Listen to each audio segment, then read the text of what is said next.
Well, wildfires this year have destroyed hundreds of thousands of acres, hundreds of homes, and killed more than 20 people. They actually still don't compare to the deadliest wildfire in history. In 1871, Wisconsin's Peshtigo fire killed more than 1,200 people. News 13's Bob Martin has the story from Wisconsin. In 1871, the woods surrounding the bay north of Green Bay were full of sawmills. Loggers were harvesting tall white pines.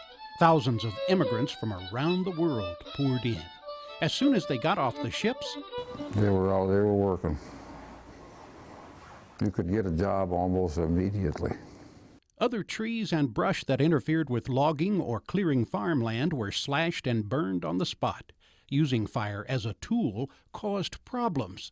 Intentional burns often got out of hand, and crude bucket brigades could only douse small fires. Then, on the night of October 8th, after months of drought, a deep low-pressure system spawned hurricane-velocity winds throughout the region.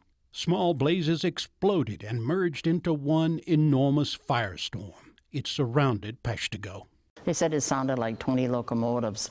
The noise was immense.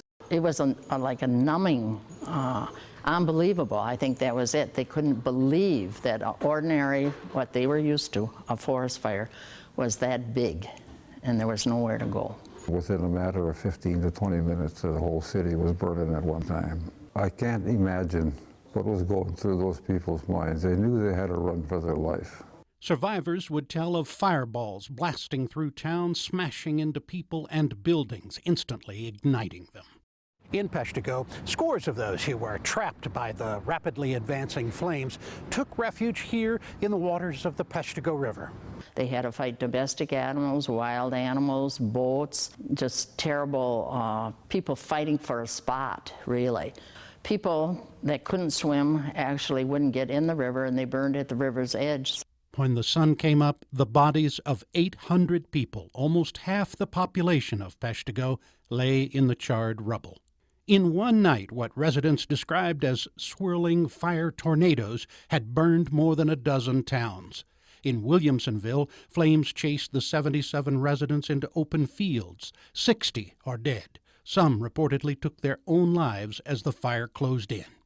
Tornado Park now memorializes the fire tornado's victims. Experts say the full death toll across the region was probably about 2,500. Today, a small museum in Peshtigo houses artifacts like a melted watch, a scorched Bible. Next door, a mass grave for 350 victims who were never identified.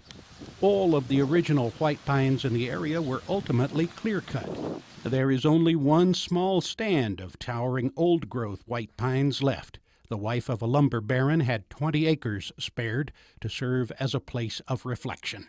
Bob Martin, KRQE News 13, near Peshtigo, Wisconsin. The Peshtigo fire is sometimes called the Forgotten Fire because on the same night in 1871, the city of Chicago burned down.